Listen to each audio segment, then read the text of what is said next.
And this is actually one of the most complicated topic for fundraising in Ukraine, because it's way more complicated to explain to people why they need to donate for sterilization than like for evacuations, let's say. Hello again. I'm really glad to be here, and I want to start saying thank you to Heiko and the whole team. I think they do an amazing job. Please applause.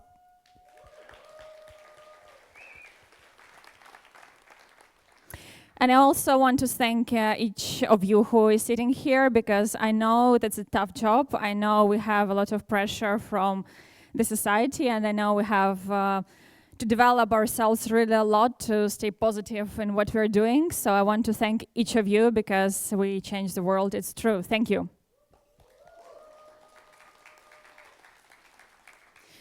So I will tell about our experience in saving animals during war, which is kind of unique, I think, and in general, like what Ukraine does.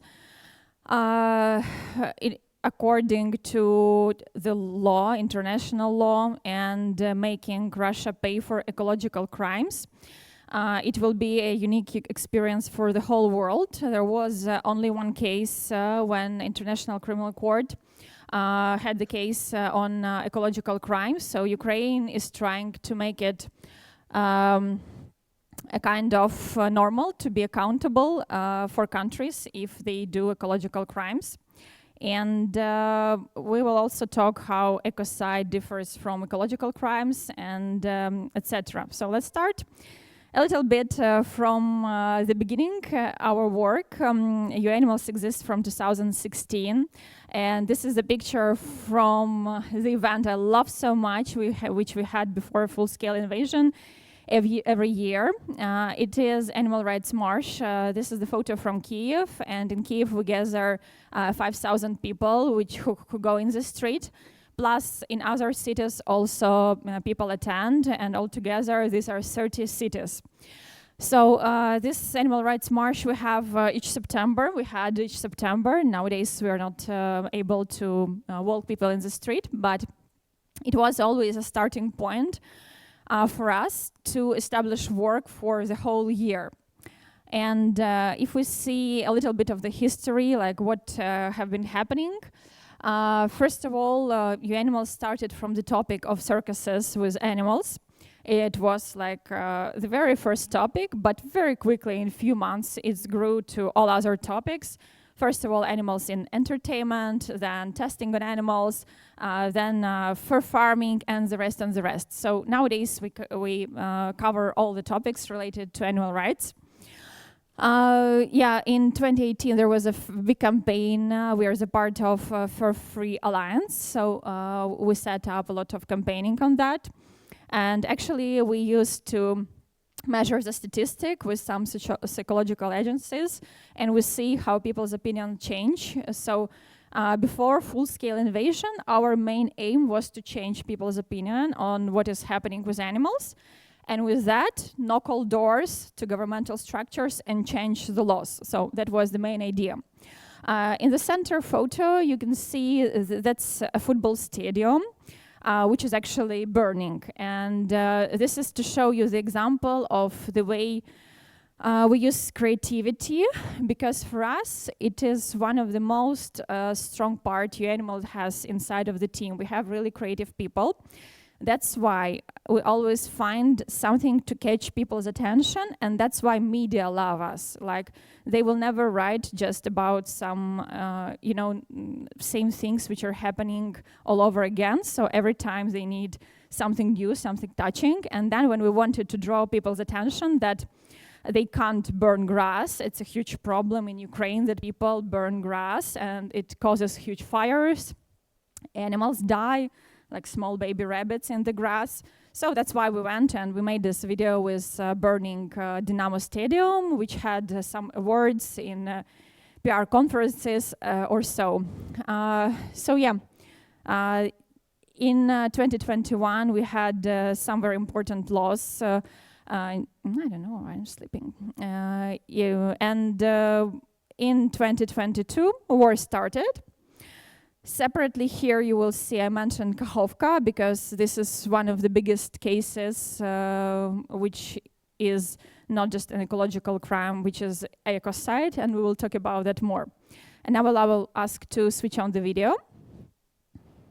And we will start to talk how actually war influences ecology. And I think it is important to talk about that as nature has no borders, and eventually it's what influences on all of us. Please start.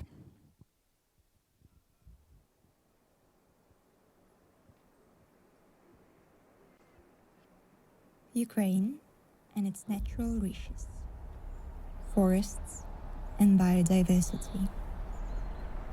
By the way, we forgot to mention it looks like this because day after day, for 10 years, Russia has been destroying Ukrainian nature. With a full-scale invasion, this devastation has reached unprecedented levels.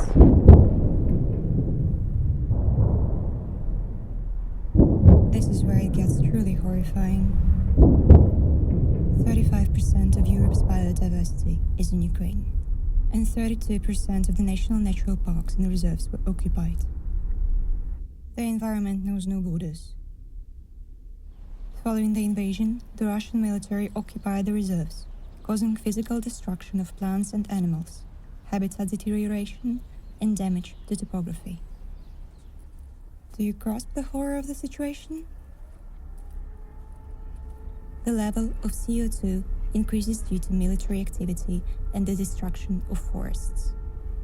All of this leads to climate change. Soil. 30% of Ukrainian lands are mined. Fragments of ammunition and shells are also dangerous, containing sulfur, copper, and other harmful components. These substances enter the soil, migrate to groundwater, and affect both animals and humans.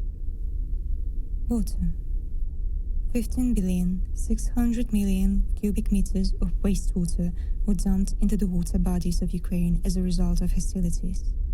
One of the most serious cases is the destruction of the Kakhovka hydroelectric plant on June the 6th, which caused massive floods in 1,000 regions and a large-scale humanitarian and environmental crisis. Ukraine lost 35 to 40% of its freshwater reserves. Ukraine aims to set global standards for investigating ecocide. It became the first country in history to investigate the mass destruction of the environment. Crimes against the environment are committed by Russia every day. There is a proposal to include ecocide in the Rome Statute of the International Criminal Court. It will make those responsible for acts or decisions that lead to severe environmental harm liable to criminal prosecution. In 2022, the international campaign #StopEcocideUkraine was launched by UAnimals. The initiative aims to draw attention to Russia's environmental crimes during the war, hold the aggressor accountable, and mobilize support from the global community to restore the Ukrainian environment. The world is being torn apart.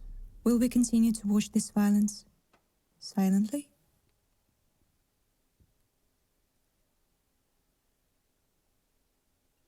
We want, we act, we are trying to stay positive, and we are.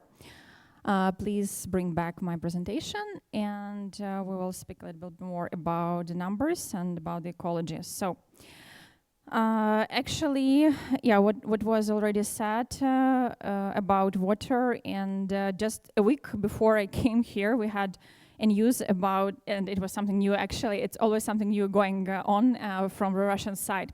This time they used the river Seym, which starts actually in Russia and then it goes to the territory of Ukraine. They were dumping waste of unknown substances in the water. And we had like this huge amounts, it's actually tons of fish, which actually just died because of these actions. As for air and soil, here I would just add that before I dived into these ecological questions, as I'm animal rights activist and I'm a manager on my profession, so it was all new. I always thought that, okay, if something is damaged, then nature needs time. Yeah, it needs time, and then it will get better because it's how it works, it's recover. So with soil and with some ecosystems we have in Ukraine, I have found out that the damage is so huge. The scientists actually say the ecosystem will never be the same. So it will recover somehow, but it will not be as it was before. As for forests and wetlands, here one of the things I want to mention is that besides they're just ruined and the huge territories of forest disappear, also the big amount of territory nowadays is mined. Actually now it's 26% of the whole territory of Ukraine is mined. It means there is harder access there or no access. It means animals suffer because if they step on mine very often they can die. And it means there are a lot, it causes also a lot of fires. UAnimals started actually helping with demining the territory. And it was, it took us, I think, more than 6 months to get a permission on that, because actually government is who needs to do it, and international society as well. But we wanted to help. And the problematic with forests and national parks is they actually, it's not the flat ground. For instance, if the field, yes, with wheat, let's say, is mined, then a machine goes and they do something very quickly because it's fat to demine it. With forests, the landscape is complicated and new technologies are needed, and actually Ukraine is the one who is testing these technologies. So this month, it was the first month when one of the national parks, we had a conversation with them and we found the way how we can help. So actually now we take part in this process. Biodiversity. Did you know there's 35% of Europe's biodiversity in Ukraine? No, I didn't know as well. It is shocking. And besides what is written here, I also want to add that there are a lot of not obvious details which influence a lot on animals. For example, birds who are nesting. They had theirs like perfect territory, which has enough of food, fish, climate, and so on. So every year for ages, they come to the same place and they give birth there, like for their kids. So now the territories which are on the east, combat zones, birds are not able to do that. So these birds, they are like flying across Ukraine and countries nearby. To find these places, and very often they don't find, or they don't find that quick, or it's not that perfect. So actually we have different programs with national parks where when we create half artificial places for them, but which would lead them not to disappear and continue life. And besides also these animals, if they are close to combat zone, they are also scared very often, which influences their state. They start to run when they hear loud sounds. They're not able to give birth to kids so well, and so on. The structure waste is huge, and it's getting like bigger and bigger wheels every day. Also, with this slide, you know, I hate doing presentations for events because the last time I edited this presentation, the number was 4,000, and I think like 600 of cases which were documented, and yesterday when I changed it, it was already 5. So like with every year, it's getting bigger and bigger, and yeah, it influences significantly. So this one ecological crime, which we will talk a little bit more, because it is Kakhovka HPP, which were ruined by Russia. And here I will make just a very little stop saying that it was ruined by Russians 100%. Just because, first of all, we live here and we see who does what. Second, there are several independent researches. Some of them were done by mathematicians, which prove that it was done from Russian side, because sometimes we hear like Ukrainians did it, what is obviously not true, and I want to stress on that. So at 3 o'clock in the morning in June 2023, our team woke up because we realized what has happened. And basically, it is a huge amount of water which was on one place, and then it causes floods all over the territory. which means here you can see the village, which is all under the water. And it means that people had to be evacuated, and animals as well. And it was on that moment we were already used to many circumstances which war brings, like working in front line. We'll talk about that later. We have teams who do it all the time, but flooding, it's like anything we've heard before. So we had to learn like very quickly in one day.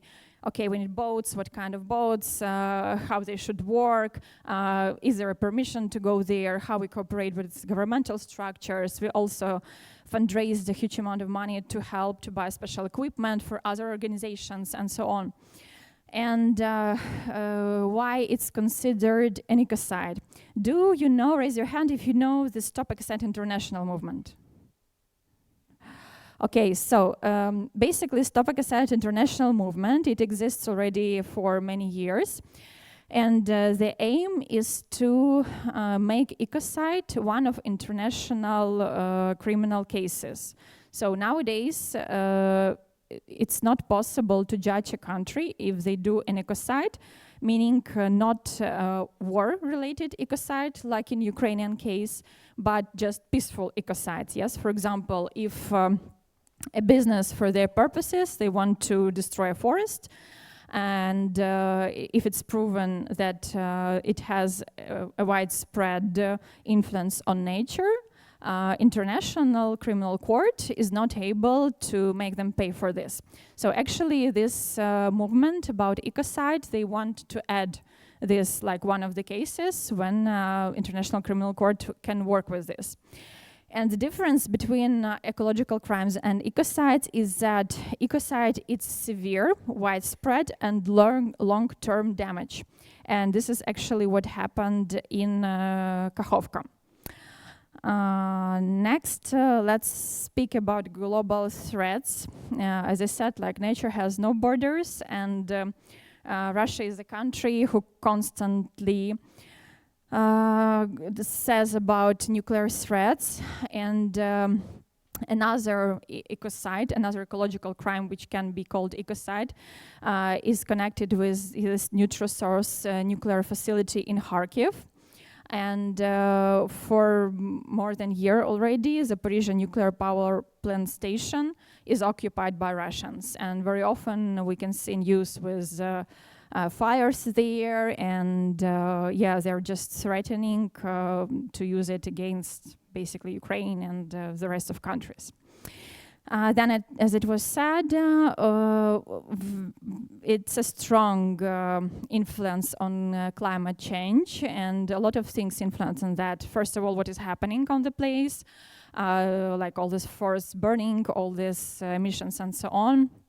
Plus also not such obvious things, but for example, planes which go, I don't remember, I think from Tokyo to, doesn't matter, there are some, like the Ukrainian, we don't have flights right now, the air is covered, closed, plus the part of Russia as well. So planes which were flying over this territory, now for them it took sometimes 4 hours more to fly, so it also influences on climate changes, plus this war industry to produce weapons. It's not only about Russia and Ukraine, but the rest of the world is not feeling safe, so they start to produce more to protect themselves just in case.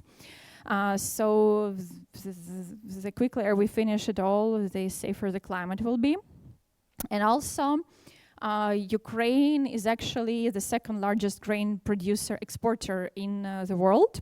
And we have this program called Grain from Ukraine. Here you can see just the feed, like it's someone's food which is burning. Mostly we export it to African countries, and nowadays it's declined by 30%. And that's a really huge number.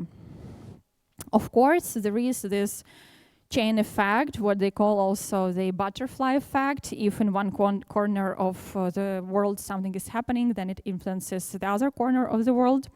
So the chain effect in biodiversity, this is also what is happening. Very often people ask me how many animals actually died because of war, and I can say that there's no specific number, which would be correct. First of all, because in Ukraine, before war and now, we didn't have the proper system for stray cats and dogs to count them, and for peoples as well. So we don't know the exact number, how many animals we have. Only from our point of view, it's twice more of them in the streets, and the shelters where we bring animals are also twice full than before.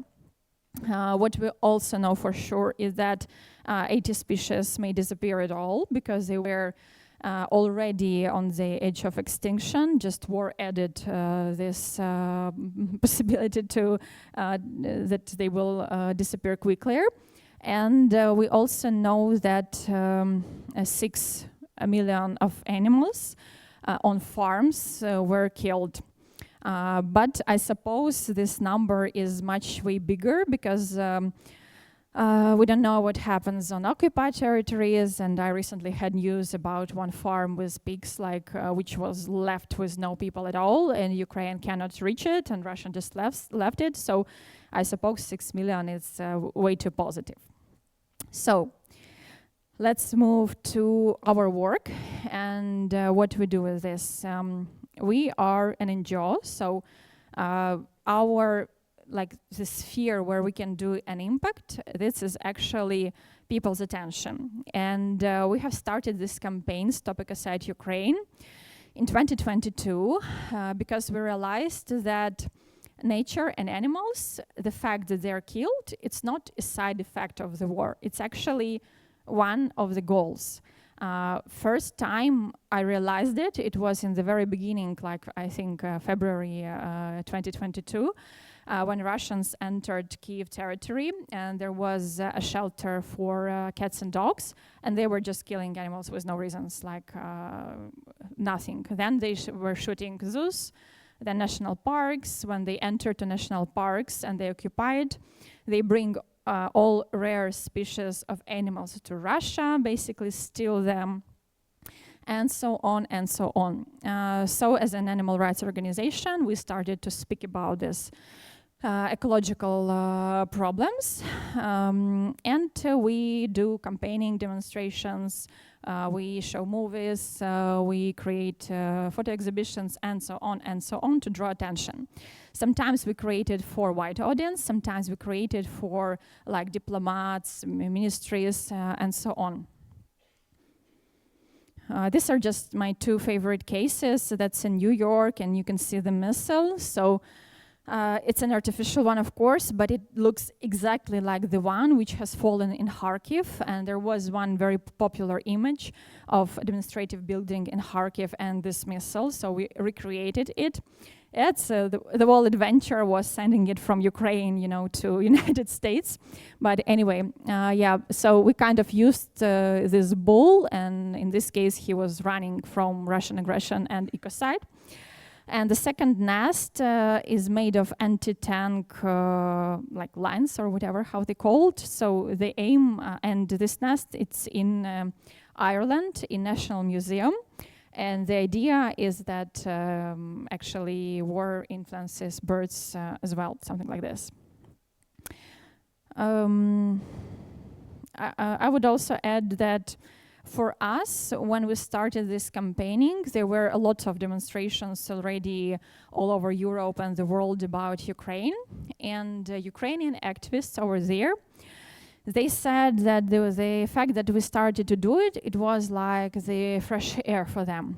Because somehow people already got tired of Ukrainian demonstrations, of these topics, and it was not already on the first pages of newspapers and so on. And they are tired of, these complicated topics like weapons and so on. And then comes us, animals, nature, and people love animals. People all have dogs, and they feel compassionate. So the fact that we made this campaign, I think first it gives good results to draw attention towards nature and animals. And second, this is one more chance to stress the world and say the war is not over, because to stop this, you need to stop the war, so we need to do something. Then let's go to some practical projects we are having from the very start of full-scale invasion. We have evacuation project. I will talk about this a little bit later. So yeah, we deliver humanitarian aid. We have several storages where we keep food. It's hay also for farm animals and medicine and so on. And we deliver it to frontline zones. Also, I want to say that we had many different stages how it all developed. On some moment, we realized that as we are the biggest animal rights organization, we need to concentrate on the most complicated questions. So if we look on the map of Ukraine, almost from every region, we have a lot of requests for help because like the economy is not well, people need support and so on. But we decided to focus our attention exactly on the east and the south. It's actually the front line. So if we save animals, we save them there. We reconstruct shelters which were ruined by Russians. Now it's, I think 21 or 22 or something. We do it in case if the territory was liberated and this is under Ukrainian control. Otherwise, it makes no sense. Also, we not just reconstruct, we build and make the shelters bigger because the amount of animals which need to be kept is super big. So if the shelter works well, we just help them to increase the territory. And also we realized that we need to sterilize animals because if we leave them the way it is, it will be a huge catastrophe for animals and people as well. And this is actually one of the most complicated topic for fundraising in Ukraine because it's way more complicated to explain to people why they need to donate for sterilization than like for evacuations, let's say. Yeah, over 5,000 of animals have been evacuated from combat zones, and 2022 was really unbelievable because I realized that we have so many wild animals kept in captivity, like, I don't know, over 30, I think, lions and tigers, which were kept in private houses, you know, by those men with small balls, like the only thing they can do is to take a lion. So then they leave Ukraine and they leave their home and they leave this lion, and then militarians call us and they say, we are like somewhere in Donetsk village, please come, there's a lion. I'm like, okay, here we go. So a lot of these lions, thanks to the community, nowadays are in South Africa sanctuaries, in Spain, in Poland. So they have their good life. But yeah, I was shocked how many wild animals we have. You can see 350 number here. Bees, it's my main topic because yeah, we had this one very touching moment when the family, they had to relocate from the east of Ukraine to the west, to the Lviv region, and the only thing, like all their house was destroyed, the territory where it was destroyed, and these apiaries were there, and they asked our team to bring those to Lviv region. And there was a couple, like a man and a woman, and she made it a surprise to her husband because these apiaries, they were owned by his family before, so it's kind of heritage they had. So yeah, together with militarians, the territory was mine, so together with militarians, our team came and we evacuated even those apiaries. One more example, I just wanted to give, I don't know, more feelings, so I took just the last case in our chat. We have, this is veterinarian help, which we are holding now in Kharkiv region. So you can see how buildings look like. And actually, exactly in these small villages, there were no vets for 2.5 years. So we are the first team of veterinarians who came there. So you can see the red line, it's like the war zone, and you can see the surrounds. This is where our team is. And actually, we were not showing it online because that's a danger to the team. But I think now I can show to you already. And yeah, that's a constant risk. But people are super grateful to have us there. And so do animals, of course. So they just can't express it. I've mentioned the vegan menu. Why I left this side? Because I want to say just a small detail. I think if we would call it vegan menu for the army, we would never do it. We called it plant-based menu for the army, and that's why it worked. Like somehow people react totally different, and when you don't say the word vegan, you say plant-based, they're like, yeah, it's good for health, and there are a lot of health issues, we need to talk about that. So, but we're fine. You see, my colleague is signing the memorandum. What can be done? It would be cruel-free if I would not say what we can do all together in this situation. So I have the answers. First of all, we need to make Russia pay for what it's doing, and I call for attending the demonstrations, pro-Ukrainian demonstrations, which are holding. Somehow, I don't know, in September, for example, UAnimals is organizing 6 demonstrations in 6 cities of Europe. And always we have 97% of people who go there are Ukrainians. So it will help a lot if you attend pro-Ukrainian demonstrations, for animals or not. Be the voice, check the information Russia publishes, because there is a lot of disinformation over there. Donate. And also, you can see here humans saving animals. And I want to say that in international humanitarian law, it's zero information about animals during war. So UAnimals has this very sad but still responsibility now to change this. And with our work, with what we do, we believe we can, first of all, make an example. We have actually a 4-year plan for that, how to change this. And I don't think that there will be less wars in the world until Russia still exists. So if we can do something that not only we as NGO can save animals, we will do it. And we hope that it will be normal to deliver humanitarian aid, not just for people, but for animals, to evacuate not just people, but animals. And we're working on that. Thank you so much. This is my contacts. Please, you're welcome to contact me. We're open to any kind of collaborations, especially with these topic aside events we're creating all over Europe. And thank you. That's all.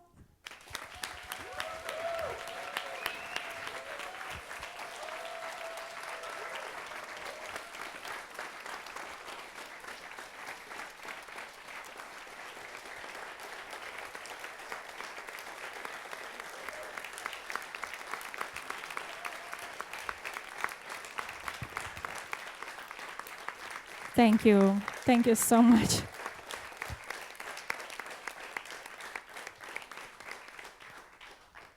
Do we have time? Yeah, we have a bit of time. Thanks a lot for the talk. We are going into the audience. Yes.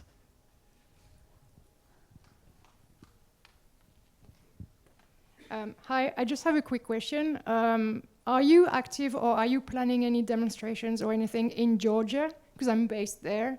So if you're doing a protest or a demonstration in Tbilisi or something I'm all for that. I don't remember events in Georgia actually, but we definitely can talk about that because we try to catch as many territories as we can. So thank you. Yeah, thank you.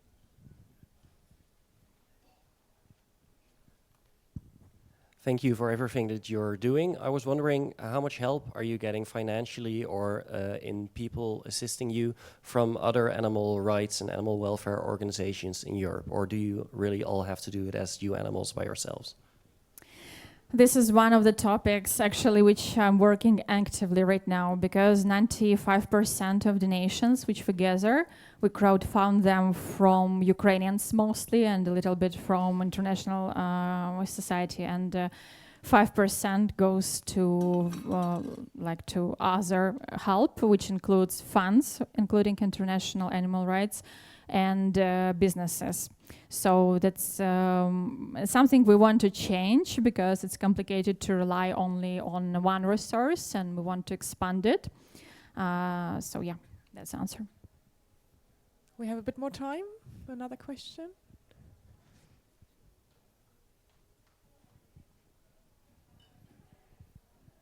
On one of the slides you showed, you had a car with a red cross with a paw on it for animal, right? because the Red Cross symbol is a protected symbol under international law, and I was just wondering, like, I don't disagree with using that symbol for animals, but is there any precedent for using like those symbols for animal aid? Actually, I think we could use it because, like, when we go to front line, these cars, they risk their lives all the time. So you need to do like whatever you can to protect the team. And the cross, it shows something that it has something to do not with militarians, but with helping people, with doctors' help, and so on. But I think it's blue, no? I think we have blue cross, but maybe I'm mistaken, or maybe it was like another car or so. So basically, I didn't dive into that, but I know we have this cross and pause and telling like that what we bring actually to protect the team.